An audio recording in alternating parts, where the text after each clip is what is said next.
The person of the continent. That might take some time. Maybe some bureaucracy is involved. But sure, Katarina will be with us in a few minutes. Yeah. Hello. Hello.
Where we will discuss perspectives from Africa, Latin America, and Europe. My name is Kathleen Ziemann. I'm leading an AI program at GIZ, so the German Development Cooperation Agency, which is called Fair Forward. And this session is a joint production of the D4D Hub and GIZ. So who doesn't know the D4D Hub? Does everyone know the D4D Hub? Not really. So I'll give you a hint. It's an initiative to strengthen digital cooperation between the EU member states, but also partner countries in Africa, Asia, and Latin America. So it's the digital development cooperation hub, so to speak. This session is also linked to a joint European action on AI and disinformation in Latin America and Africa that has been developed by the D4D Hub Working Group on AI, and we will hear more about this later. So this is the preliminary talk here, and I'm very, very happy to welcome my panelists here, bringing in super interesting perspectives from Slovenia, Panama, and South Africa. Please welcome with me Ambassador Veronika Stabej of the Republic of Slovenia. That's the person on the left here. Hey. Hello, yes, she doesn't have a voice. We will figure that out. And then we have, next person is Javel Francis Lanusa, Ambassador and Head of Mission of the Republic of Panama to the EU. And to my left here is my colleague Dejni Govinder, AI policy expert and project lead for Fair Forward in South Africa. Welcome to all three of you. We will be later joined by Caterina Giuliano, Program Manager of the D4D Hub at DG INPA. She's currently downstairs somewhere talking to someone very important, but has been filling in last minute to fill us in a bit more on this EU AI action that I just mentioned. So, dear panelists, and also dear audience, disinformation has a long history, and I'm sure you might have all received a fake message. Whom of you ever has received something that he, she, they thought, that's not real? Maybe you can give me a sign. Okay, almost all of you, not everyone.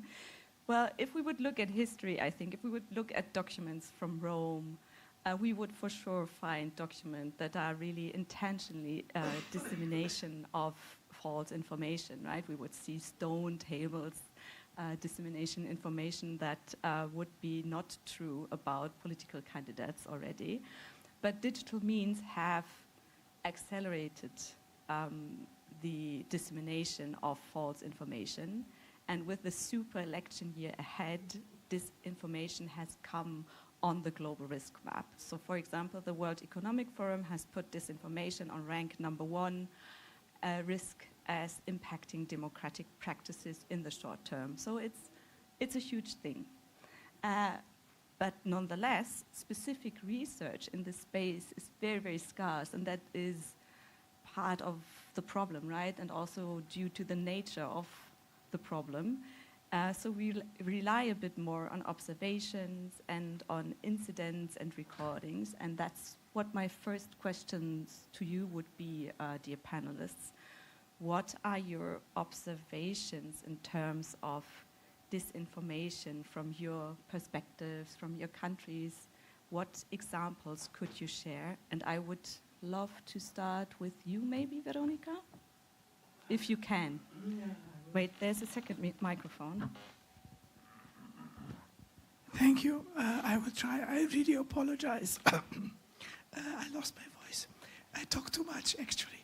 I hope you can hear me, but I would just say that I don't know if it's very much on everybody's let's say radar how to counter the disinformation. All day we were talking about transparency, about trust, about open data sharing, about facts-finding missions and everything. And in Slovenia, we had not encountered the disinformation, for example, in the way of elections for the time being, but it was very strong during the COVID crisis. And during the COVID crisis, we really had to work very hard to counter all this disinformation because people were scared, they didn't understand, and it was a lot of false information. So I think this example proved once more how important is really the fact-finding mission, and how can we be very close to doing that. Thank you. I don't want to put too much stress on your voice, and I know that you have some more to say.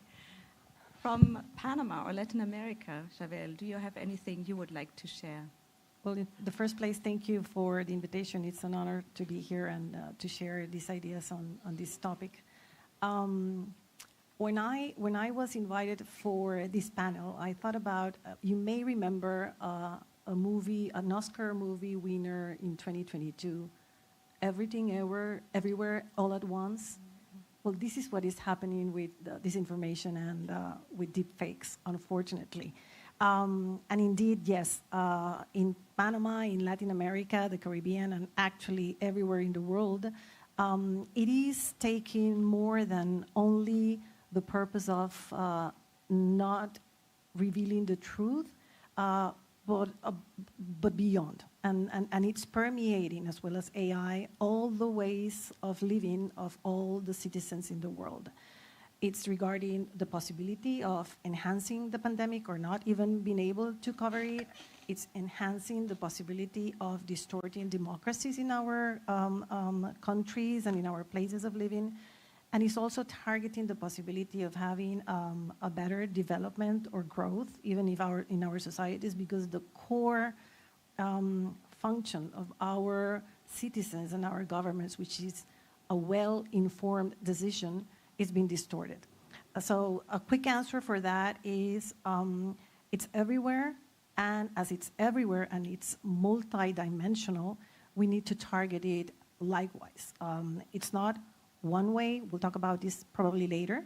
And I can advance that, as it was discussed this morning, is not education only, is not regulation only, is not civic society only, It's everything all together. And of course, it's due to an important level of international cooperation and connecting dots that we will be able to at least try to counteract it. Thank you. Dejni. Oh, you have a I no have my mic. own. I come prepared. Okay, so maybe my take is a little bit less high level and philosophical, but I suppose also because I'm in the projects and doing the day-to-day stuff, so That's why you're here. that's why I'm here. Yes.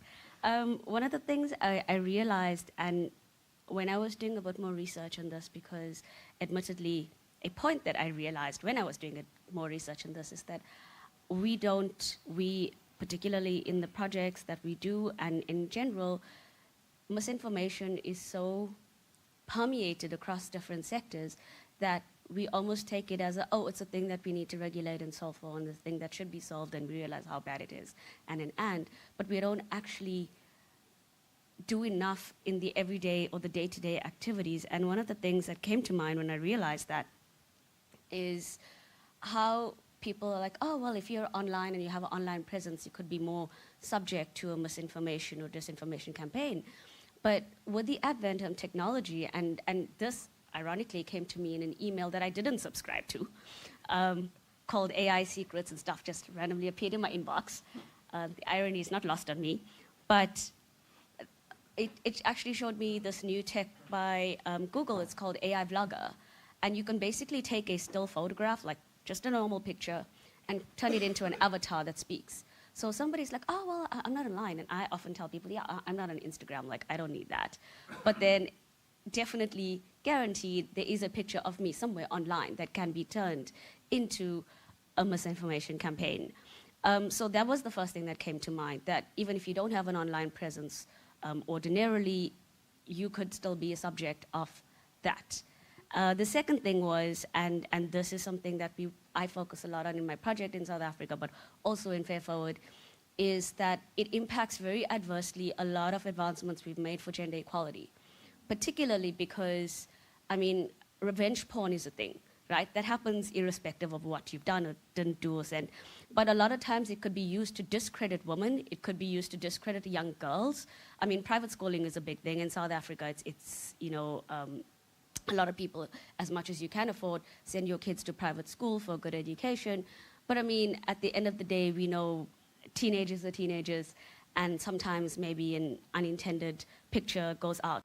But it could also be that you never send it an unintended picture, but then that gets turned into something.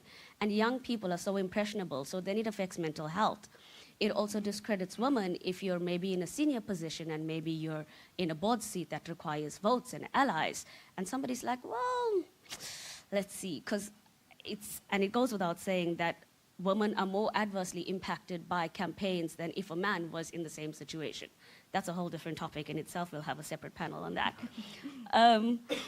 And the other thing that also came across is like countries where, and I don't want to name specific countries, but countries where maybe laws are a little bit more restrictive to LGBTQ people or non-binary, diverse people, very easy to use that to blackmail people, to keep people in line, to keep people in control.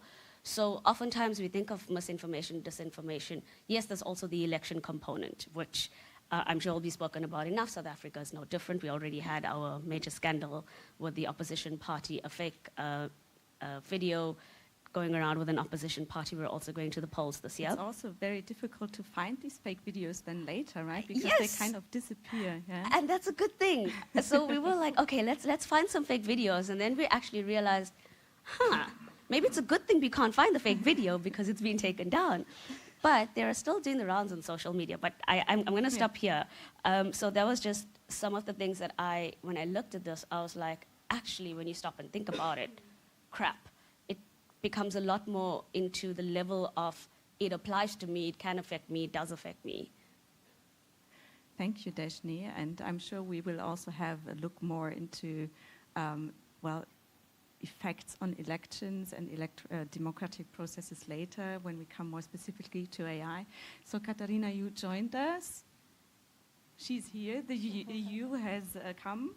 And we will also then give you later the chance to share a bit more of the European approach to AI and disinformation. I was just mentioning that this session is also linked to the EU AI Hub EU, the D4D Hub working group on AI. So that's the right order of words. But we want to come now from disinformation, setting a bit the scene, to AI-empowered disinformation. You alluded already a bit to it, right? That AI gives a new quality to disinformation by also helping to generate more attractive or more believable content, and also to disseminate the content more easily to a targeted audience, right? So these are the two main levels of AI-generated disinformation.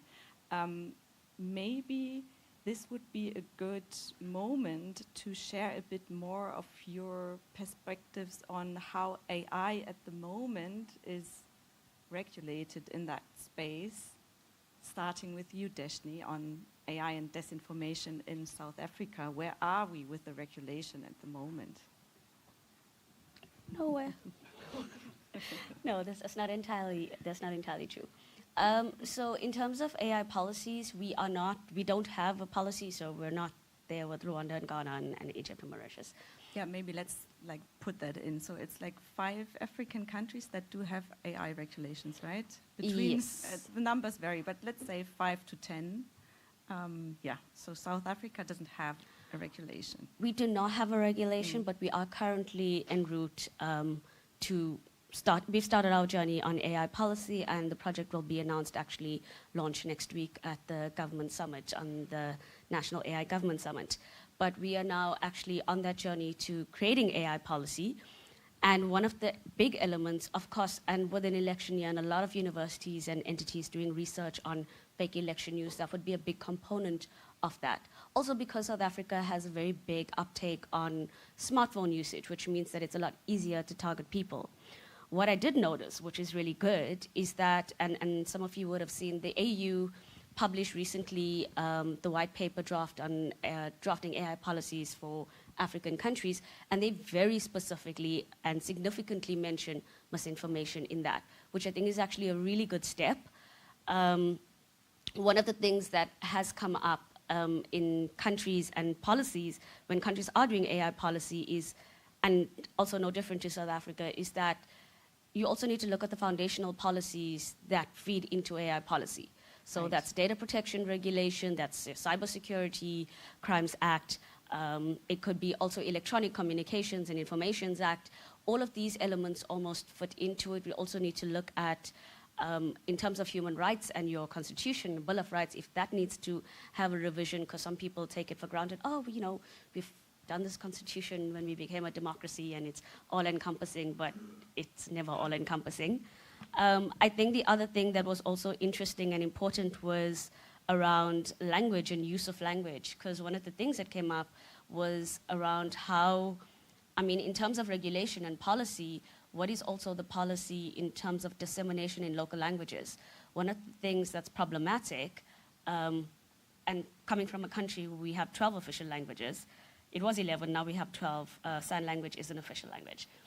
But we code switch a lot. So oftentimes we'll speak in 2 or even 3 languages in a whole communication, and that makes detection of AI misinformation a lot harder. And those are policies that people don't actually consider, but it's very important. And Kenya is another good example in Africa, where they have a language called Sheng. Sheng is an unofficial official language, but it's basically a mixture of Swahili and English, and it's called Sheng, and it's spoken as a language. So those are kind of the things that we might look at when we're looking at AI policy and policy regulation in Africa. But it's great that the AU actually started that and kind of paved the way for that. But I stop here because I'm sure you're going to hear from the other colleagues. Yes, and also maybe to add, right, you already mentioned some of the fundamental law or regulations that are feeding into the question of dissemination, but then there's also intellectual property, for example, privacy, data protection, I think you mentioned, but there's licensing, everything. Licensing, AI regulation is not the solution that will solve it all, right?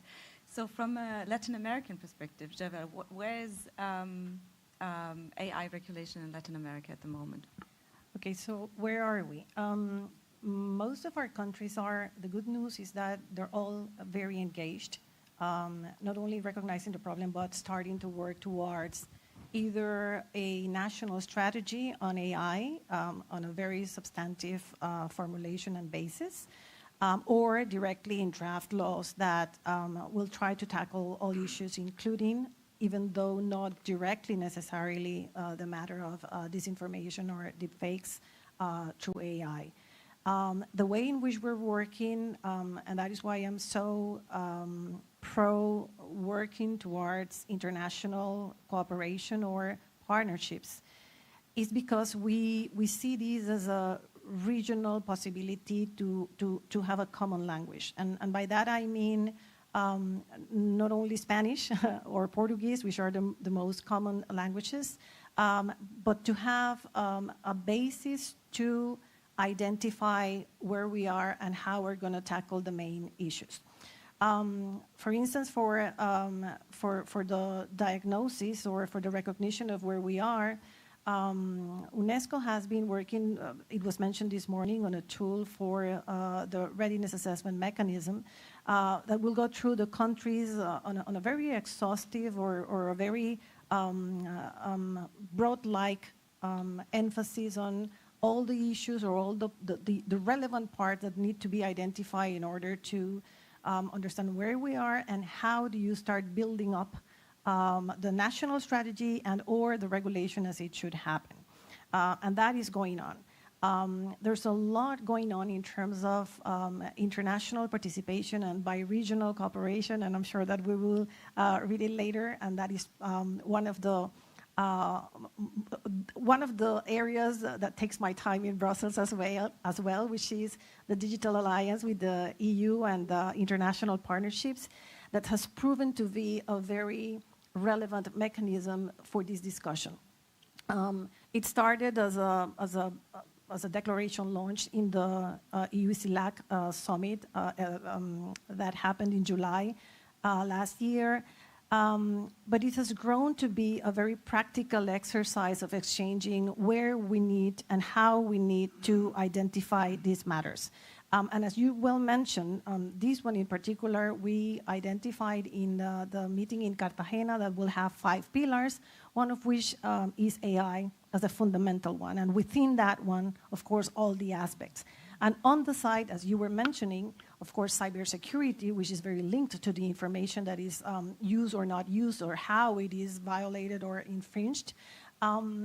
IP, subliminal data management, which is core to anything that we do with not only with AI, but with disinformation or deep fakes used by the use of that data.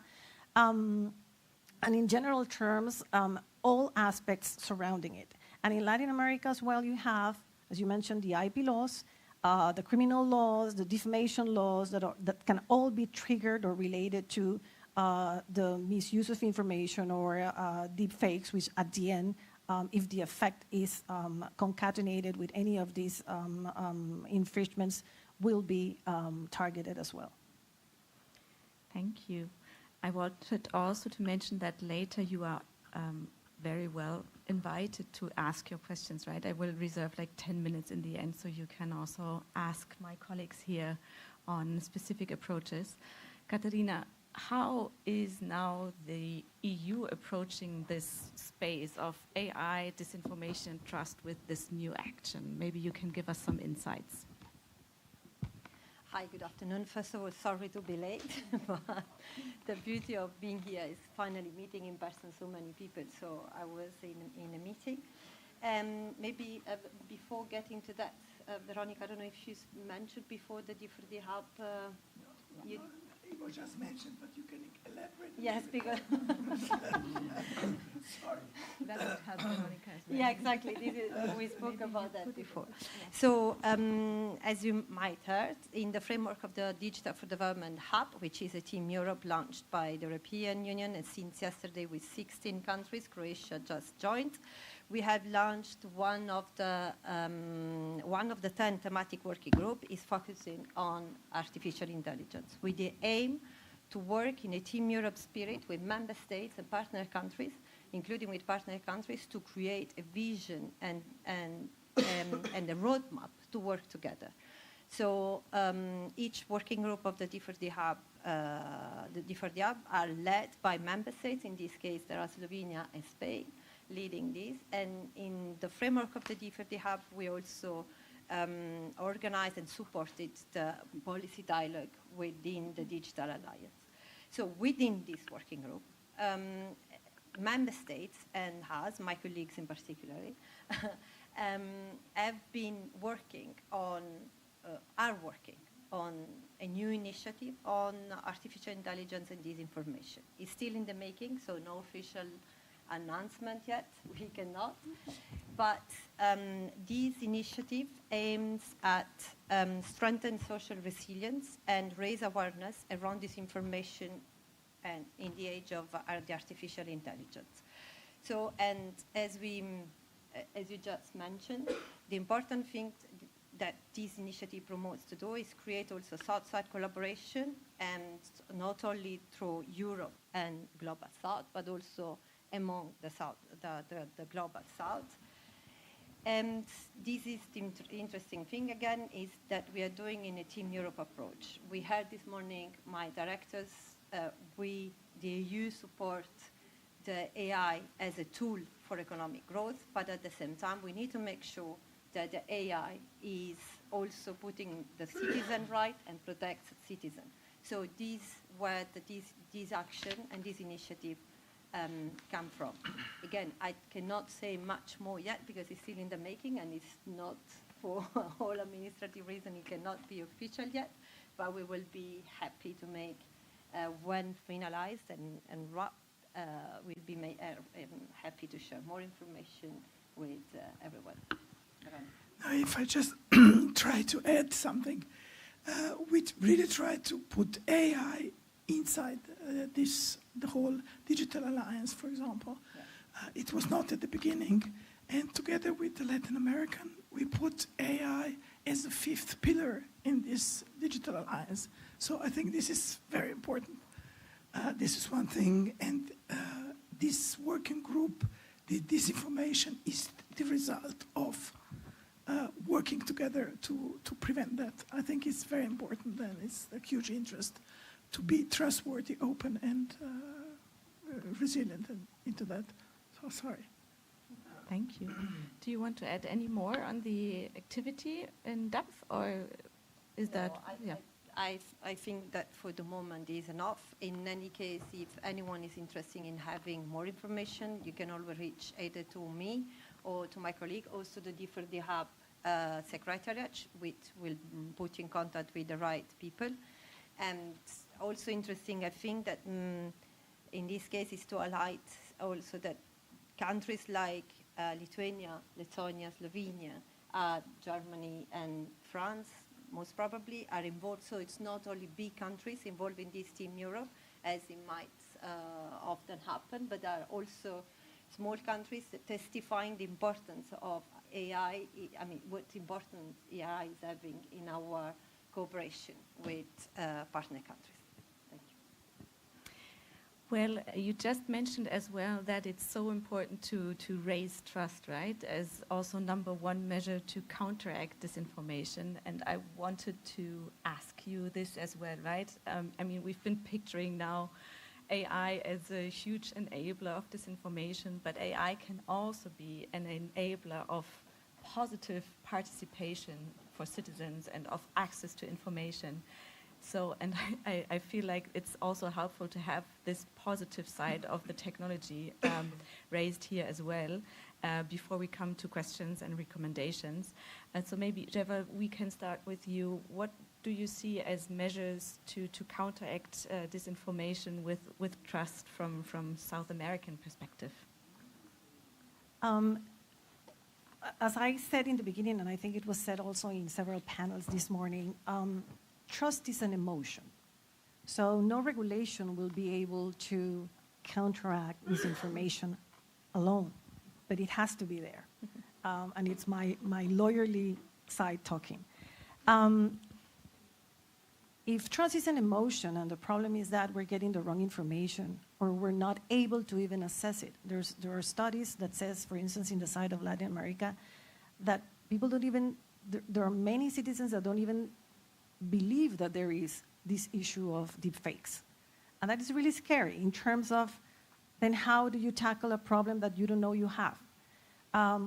So for me, one of the main things to target this issue is education, in every levels and to everybody. And when I mean education and investment in people, which is what we were saying this morning, is not only to the technical side or to the developers that need to prevent from start and how they start their AI systems, but since school, youth needs to understand what are fakes, well, starting like what's artificial intelligence, but what is misinformation, what does it cost to have the wrong information or to have deep fakes, and how it affects everything in their lives. And of course, the information and the level of capacitation is going to be upon the different levels of age and the different levels of areas of industry or society.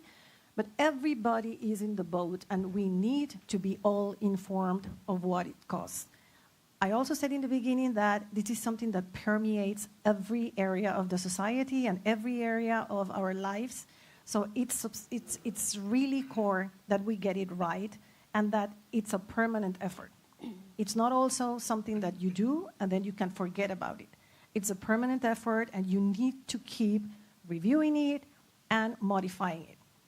It also needs to tackle the traditional media outlets that sometimes we left behind, or we only concentrate on the platforms or on the social media.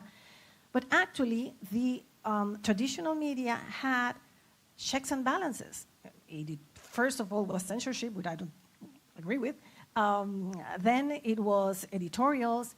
But then it's also the corporate responsibility of the outlets. So we need all that support in terms of making this a really comprehensive fight, because actually it's a fight against deepfakes and misunderstanding. Of course, we need also to train our government officials to know how to regulate, how to tackle it, how to make administrative measures. We need to also train our members of parliament and regulators, because in the end, they are the ones that are issuing regulations. And God, we hope that our members know what they're doing when they regulate these issues. In general terms, the main idea is that one. The good thing for Latin America, for instance, we do have partners, we do have help. Besides Digital Alliance, D4D, we do have local institutions that are helping with this already. There is the FAIRLAC instrument for the IADB, which is the Inter-American Development Bank, that has 5 tools that help countries and public policy makers to make sure that they are getting their AI right. And of course, this can involve, if you manage it right, it does have the right questions, it does have instruments that you can permanently use and continue to develop in terms of helping your policymakers and your governments to work with that. You need to involve, of course, the private sector, and you need to involve the civil society at large. It hurts to the bad, or it can help to the good, all the development of our society, so everybody has to be involved. And finally, as I said, regulation is core. Because unfortunately, not everyone will abide by the ethical standards of an ethical and sustainable AI. So we do need to have the preventive measure to warn people, this is the way you should do it, and if not, this is what is going to happen if you don't do it. It's very hard. The balance is very hard, but you need to have both the training and the information and the capacity building, and you need to have the law that has to be rational. You need to understand what is doable and not be unrealistic on what you can really regulate regarding disinformations and deepfakes. It has to be flexible because AI is going to develop faster than any regulation that we can approach. And it has to be parallel or at least reciprocal to the infringement. You cannot have something that is really terrible to a very light infringement, or you cannot have something that is not dissuasive enough for a very important infringement of deepfake or disinformation. Thank you. I see you want to react on that. Maybe totally agree, and maybe what I can say in addition about this initiative, this Team Europe initiative, is exactly this, that it will work on capacity building, on training, on collaborating with organization, fact-checking organization, both in Africa and Latin American countries. So I'm happy to hear say so, because it proves that the approach of this initiative is the right one, basically. Thanks. Okay. Thank you very much. Deshni, how do you think AI can be a positive enabler to counteract disinformation and to strengthen democratic institutions? I know there are concrete examples from your and also my work in that. Maybe we can share more on that now. I will just put it out there also, I'm just a tech optimist always. So in that context, I would always see that there's positivity. And before I even go into that, there's a quick anecdote, and it came to me earlier today when I was thinking about this, that at some point before AI, well, with the advent of AI, but particularly before AI, you know, when emails were a big thing, and they're like, oh, do you have an email address? No, we have an email. And then there was emails, and then, of course, there was the advent of abusive emails, where you had that rich uncle in that country who was giving you millions.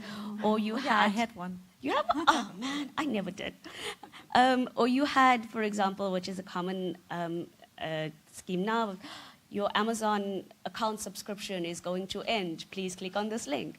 So that happened, and South Africa, which is actually a very good example, especially when the banking sectors. We have an amazing, highly regulated banking sector.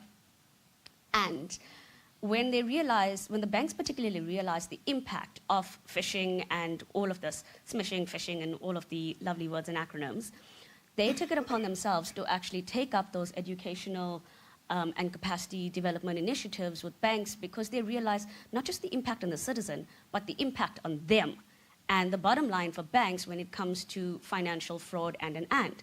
And I feel like a lot of those analogies can be then, anecdotal to AI, because the fact of the matter is, yes, it feels very overwhelming, and yes, it's proliferating, and yes, it's just everywhere all at once. But I do believe that we can combat it.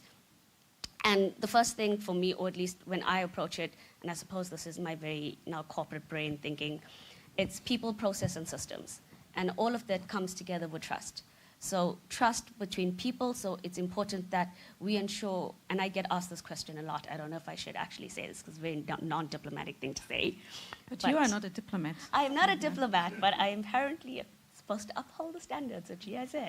But me being me and the controversial person that I am, I'm South African. I live and I work in South Africa. I'm based there. But I oftentimes get asked, why GIZ? What is GIZ's interest in South Africa? I come from a country with a lot of difficult history. And so we have trust issues, full stop. There's no explanation. There's no context. We have trust issues.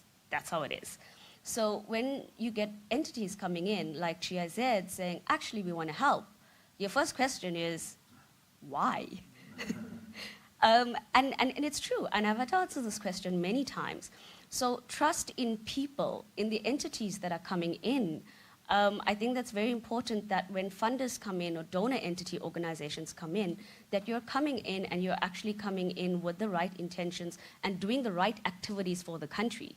So when you look at an entity, a country like South Africa with 11 official languages, and you want to create products, you want to actually start saying, hey, how can we make it beneficial for the people? So you start with trust in people, trust in processes when you're doing activities. So some of the activities we were doing in South Africa is like localizing the South African languages on Mozilla's Common Voice to create open data sets. Local languages means that you can provide more products and services to people who then are not forced to assimilate to English or any other mainstream language. That's another way of creating trust. Some of the other examples are using a responsible AI, like giving, so of course there's always a plethora of responsible AI guides and tools and mechanisms, but actually providing guidance. How do you actually do responsible AI? How do you create a responsible AI product? So there's the process and the systems in how you go about it. When you do inclusion, when we're doing the AI policy now, we've already thought about the kind of mechanisms and how we want to approach the workshops, where we want to have it, the kind of people we want to target, the universities. How do we get to students? Because Africa has a median age of like 19, an average age of 19. So that should tell you that the youth component is really important. So when we're looking at how AI could be used, we're looking at NLP activities, local languages, and investing in under-resourced languages. We're looking at responsible AI assessments. We're looking at capacity. What does that mean? And all of those elements feed into the trust in people's processes and systems, which means that when GIZ comes in, we become a trusted partner. The products we produce are then trusted sources of information, so that when somebody says, oh, if I use that, I know that it's going to be giving me correct information. It's not a disinformation. Sorry, I get carried away. I'm very passionate about it. I will stop here. Thank you, Deshni. Thank you also for stopping here, because we wanted also to enable the audience to ask some questions, and now would be a good moment. I see a hand in the back. I'll come with a mic. Thanks so much. My name is Viesturs Bērziņš. I'm representing the Latvian Development Cooperation. So my question goes to the whole panel, whoever wishes to respond. So my question goes somewhat related to what was said, because I really love the fact that currently we have so much fact-checking AI. We also have a profession called a fact-checker, a person, who checks facts. I really love this because back home in Latvia, it's a very big problem. Disinformation, propaganda, specifically from the East, as you can imagine, is a huge problem. The thing is, in Latvia, we currently have a journalist who got nominated for two interesting nominations, basically. She was voted the most influential journalist in Latvia and the most hated journalist in Latvia. What did she do? She focuses on fact-checking on specifically, she's the person who posts on Facebook, actually, no, this is not true, to populist politicians. My question is, even though so much of attempts are towards fact-checking and providing, transparent and real truth, people oftentimes take this as, the big brother is watching. They're just, brainwashing us. It's not the real truth. It's just, the truth that they want us to hear. So how do we reach these people? How do we convince them that this is, our truth is not some evil government propaganda? It's just, transparent truth. Thank you. So I try to rephrase, how do we convince people that the truth is the truth? Kind of. Yeah? No? Some sort of. Let's see what the answers bring, and then we can go into the depth. I think the basic thing is trust. You have to work on trust, because people don't trust. They don't trust governments. They don't trust media. They don't trust fact checkers, actually. And sometimes it's easier to trust the most outrageous plot, twist, whatever thing, because it's fun and maybe it's true. So I think that we should all work on the AI literacy, on media literacy, and on building trust, really trust and transparency. Because people don't trust journalists anymore. They don't trust governments anymore.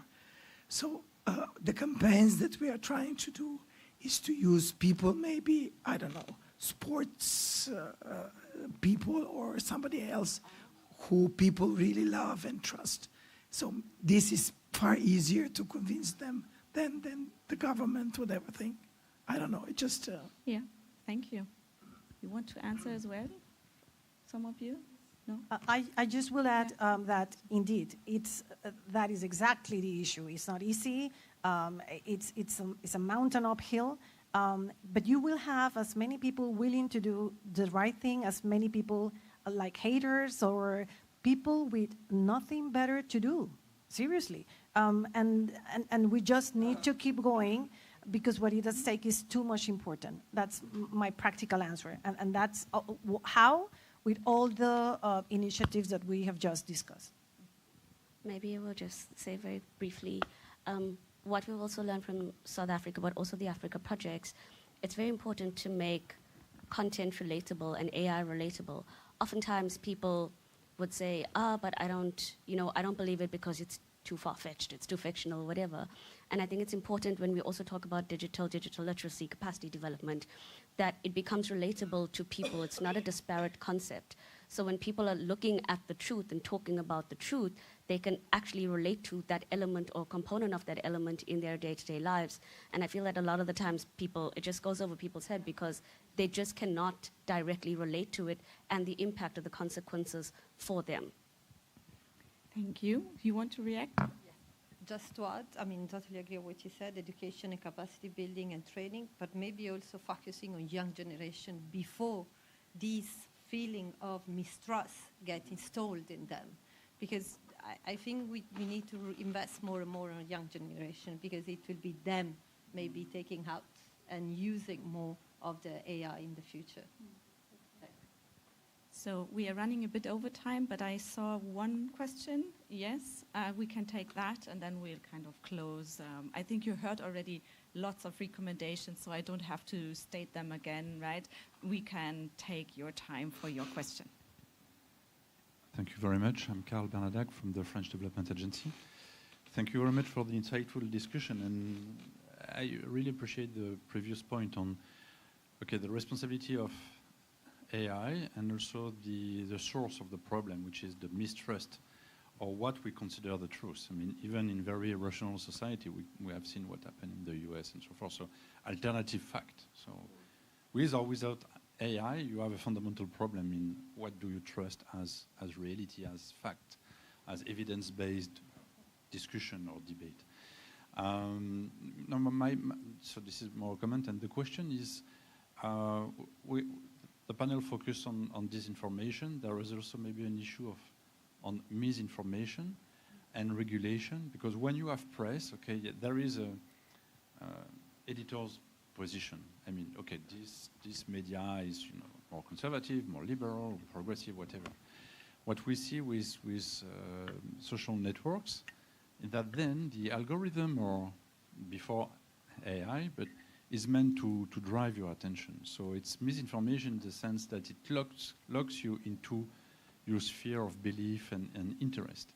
So for me, it's misinformation in the sense that it really polarizes society, isolating people in their own sphere of belief. And this is as problematic for me as disinformation, because it's a factor of polarization of our society. What do you think about that, and what would you recommend? So referring to the concept of echo chambers, also mentioned in that area. Maybe Deshni, you could go first, because we've been talking about also how algorithmic decisions shape these echo chambers, and how also AI assessments and open AI. So I had it in my speaking notes around algorithmic preference and also marketing. One of the things that's also very related to the point that you made is clickbait, and you talked about journalism and the fact that algorithms pick up on data. So I actually looked at it as a very commercial component, right? This concept of media and the fact that we're using AI now to drive business and for profits. And that is fed into algorithms, and the more clicks you get, the more interesting articles, you clickbait, there's cookies, there's tracking, there's all of this that goes on in the background. So for me, the issue is, and this has always been the debate around what is happening and where's that information being used and how that information being used, and it kind of comes back to the discussion that was had in the morning panel around open data and open data sources. One of the things that we were talking about in terms of misinformation, and this is often prevalent with universities, is the fact that, we know it's proliferated on social media, we know that WhatsApp or whatever is used in many contexts, but how many of big tech are actually releasing that data to say, it's all well and good to say, okay, big tech recognizes that there's misinformation and there's algorithmic issues and, but they're like, okay, so we're investigating our own algorithms and we'll come back and tell you what it is, and that doesn't make sense. So the issue around open data and open platforms, and especially even if it's controlled data, having universities have access to that data sets to be able to track the misinformation, where, how, what is the context for South Africa versus Kenya versus Europe versus America. So that is the first part around policies around data sharing and data sharing agreements, and that is lacking. So that's the first issue. The second issue on algorithmic preference also becomes a mental health issue, because then it also feeds into mass hysteria, it feeds into government distrust, it feeds into political polarization, and those are elements that governments need to address in terms of policies, in terms of big tech operating in their countries. We want to have, obviously, press freedom, we want to be able to see what we want to see, but at the same time, I feel like, my personal opinion, but that the data that's being tracked is used to just feed content into me, and that content can shape who I vote for, where I go to study, whether I start to like my country or hate my country, who I want to date or not want to date, you know, who do I affiliate to in terms of social context, and that is very, very, very, very extremely dangerous. And that level of control, I think, is just unacceptable. And for me, I feel like governments are not doing enough in terms of countries, but also, and this is where I would stress, regional activities and global activities, where we're talking about people and governments and countries having a seat at the table in terms of open data sharing, and holding people to account, whether it's big tech, whether it's a government platform that is, or whether it's a news agency. And those discussions need to happen with governments sitting together, because I think that's another often overlooked solution that we have, because governments can hold big tech accountable, or news agencies, or anyone for that matter. I feel like governments don't work together enough, and I would really put that back to both the EU, but also open it up to things like OECD, the UN, where when you're talking about global regulation, there should be global discussions. Okay, thank you. So one of you want to react to this further? It's fine. Just a final thought on regarding that, and I fully agree with the explanation. That's why for the ethical component, and I think that every document and international approach is that prevention from the design. And that is really targeted to the developers from the beginning, because algorithms have to be targeted since the beginning of the prevention of AI systems to avoid this kind of development in advance, but also through the process of monitoring and checking to the whole life of the system.